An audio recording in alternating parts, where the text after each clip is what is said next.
तो आज हम लोग एक बहुत ही महत्वपूर्ण टॉपिक पे बात करने जा रहे हैं। हमारा टॉपिक है पंचायती राज विभाग से संबंधित और पंचायती राज विभाग के तकनीकी सहायक के बहाली से संबंधित। आप सभी अब तक विभिन्न व्हाट्सएप ग्रुप के माध्यम से या अन्य टेलीग्राम ग्रुप के माध्यम से इस पत्र से अवगत हो चुके होंगे जो 4/6/2026 को पब्लिश की गई है। पत्रांक 8555 है और यह पत्र संयुक्त सचिव पंचायती राज विभाग के संयुक्त सचिव के हस्ताक्षर से निर्गत की गई है।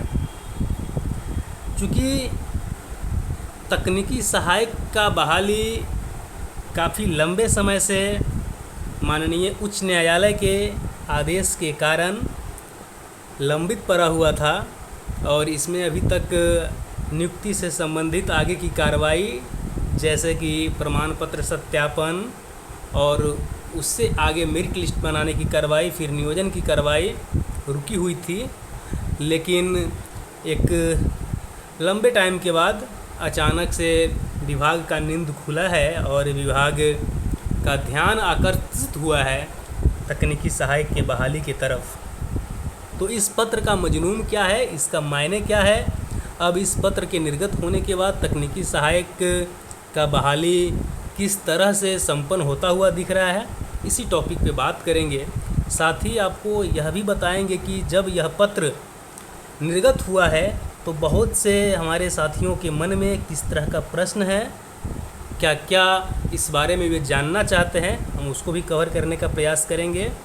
तो जहाँ तक मैं अपना व्यक्तिगत समझ रखता हूँ और बहुत सारे साथियों का फ़ोन कॉल के माध्यम से बात होने के उपरांत या अन्य व्हाट्सएप ग्रुप टेलीग्राम चैनल्स में लोगों के प्रतिक्रियाएं देखने के बाद मैंने ये महसूस किया है कि इस पत्र के मजमून पर अपनी बात को रखा जाए और कुछ कॉमन सवाल को इसमें कवर करने का प्रयास किया जाए। तो चलिए हम लोग शुरू करते हैं। यह बिहार सरकार पंचायती राज विभाग का पत्र जो इनके संयुक्त सचिव शम्स जावेद अंसारी है उनके द्वारा निर्गत किया गया है और सभी जिला पदाधिकारी बिहार को यह पत्र प्रेषित किया गया है। विषय है तकनीकी सहायक के नियोजन के संबंध में, दिनांक 4/6/2026। अब आगे हम लोग इससे बात करते हैं कि तकनीकी सहायक का बहाली 20/5/2025 को जारी किया गया था और इस पे संविदा नियोजन की प्रक्रिया को आगे बढ़ाया गया था।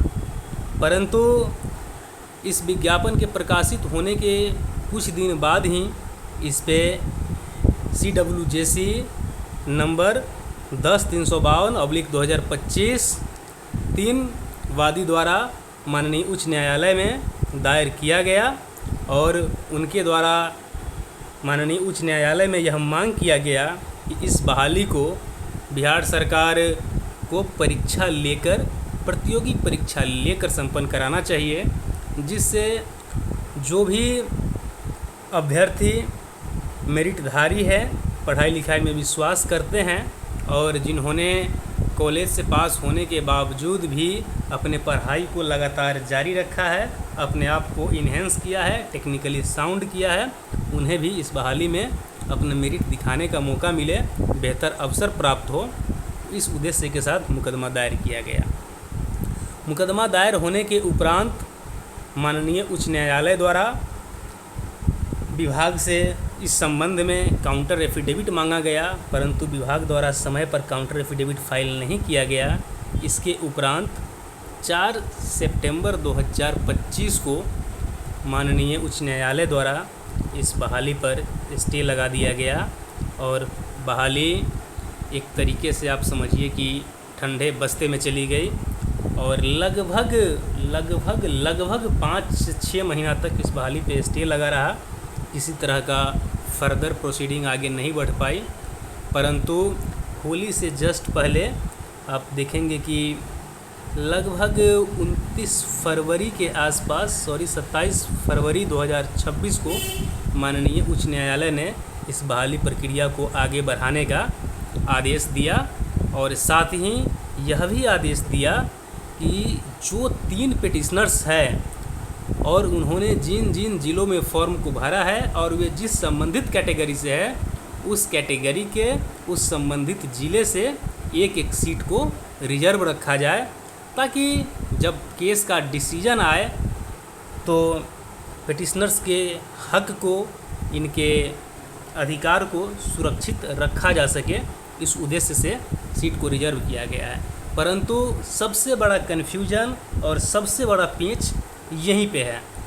बहुत से साथियों के मन में यह प्रश्न है, लोग यह जानना चाहते हैं कि क्या जो 3 सीट रिजर्व कर दिया गया है 3 पिटिशनर्स के लिए, क्या यह तीनों पिटिशनर्स का नौकरी सिक्योर हो चुका है?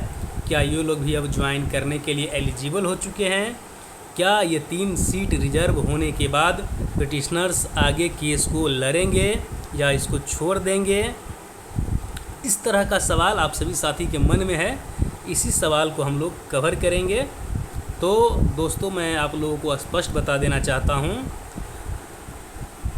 बिहार सरकार के महाधिवक्ता, विद्वान महाधिवक्ता पी.के. शाही द्वारा होली से पहले माननीय उच्च न्यायालय में खुद से केस को मेंशनिंग कराकर और खुद से उच्च न्यायालय में उपस्थित होकर स्टे हटवाने का काम किया गया था उनके द्वारा। और जब वादी के वकील के तरफ से यह कहा गया कि स्टे हटने के बाद जब सभी ज्वाइन कर लेंगे तो पिटिशनर्स का हक वायलेट हो जाएगा, तो उनकी इस रिक्वेस्ट को देखते हुए 3 सीट को रिजर्व कर दिया गया। तो अब ये बात उठता है कि 3 सीट रिजर्व होने के बाद अब केस क्या समाप्त हो जाएगा, पिटिशनर्स केस को लड़ेंगे या छोड़ देंगे? तो एक चीज़ को स्पष्ट समझ लिया जाए कि चूँकि पी.के. शाही खुद उपस्थित हुए थे और उनके द्वारा ही स्टे हटाने का अनुरोध किया गया माननीय उच्च न्यायालय में, और चूँकि जब महाधिवक्ता केस में अपीयर हो जाते हैं तो ऐसे मामलों में माननीय उच्च न्यायालय काफ़ी हद तक सरकार के तरफ अपना रुख को मोड़ लेती है और एक तरीक़ा से उनका अप्रोच होता है कि महाधिवक्ता के बात से कन्विंस होने का प्रयास किया जाए। इस चीज़ को बिल्कुल लीगली नहीं कहा जा सकता है, लेकिन ऐसा अप्रोच दिखा जाता है कि अगर महाधिवक्ता खुद केस में अपीयर हो रहे हैं तो केस का वजन अपने आप में काफ़ी ज़्यादा बढ़ जाता है। अब सवाल ये है कि आगे इस केस में क्या हो सकता है। तो दोस्तों, एक चीज़ स्पष्ट समझ लीजिए, 3 सीट रिजर्व कर दिया गया है। इससे पिटिशनर्स को कहीं से ऐसा नहीं है कि ज्वाइनिंग का बहुत ज़्यादा उम्मीद जग गया है या उन लोगों का ज्वाइनिंग विभाग करवा देगी और बहुत आसानी से लोग जाकर ज्वाइन कर लेंगे। तो यह सब चीज़ बिल्कुल मन का भ्रम है। इसको पिटिशनर्स भी मन से निकाल लें और जो लोग इसको लेकर के कौतूहल में भी है वो भी लोग भी स्पष्ट हो जाए कि ऐसा कुछ नहीं होने जा रहा है। अब सवाल उठता है कि इस केस में आगे क्या हो सकता है। तो इसका एक लाइन का और सीधा जवाब यह है कि केस ना स्टे लगने की वजह से पिटिशनर जीत गए थे, उसी तरीक़ा से स्टे हट जाने के बाद केस खारिज भी नहीं हुआ है। यानी ना तो स्टे लगने से केस को जीत गया था, उसी तरीक़ा से ना तो स्टे हटने की वजह से केस को हार जाया गया है। ऐसा बिल्कुल भी नहीं है। केस अपने वस्तु स्थिति में जैसे ही कोर्ट खुलती है गर्मी की छुट्टी के उपरांत, केस पुनः सुनवाई में आएगी और इस पर जो कोर्ट का निर्णय होगा यह कोर्ट के निर्णय के फलाफल से बिल्कुल ही प्रभावित होगा। तो इसमें कहीं कोई कन्फ्यूजन रखने की ज़रूरत नहीं है कि केस ख़त्म हो गया है। जिन लोगों को काउंसलिंग के लिए विभाग बुलाएगी या जिनको आपत्ति दायर करना है वो प्रक्रिया चलती रहेगी, लोग काउंसलिंग करवाते रहेंगे, लेकिन जैसे ही कोर्ट खुलती है इस केस को पूरी मजबूती के साथ लड़ा जाएगा। यह न्याय की लड़ाई है या समानता की लड़ाई है। और जिन लोगों ने आज से 2 साल 4 साल 5 साल पहले अपना डिग्री फाइनल करके खुद को अब तक तैयारी में रखे हुए हैं, खुद के तैयारी को धार दे रहे हैं, पढ़ाई लिखाई में खुद को बनाए हुए हैं, उनके हक को नहीं छीना जा सकता है, उनके हक को नहीं मारा जा सकता है, उनके हक को वंचित नहीं किया जा सकता है।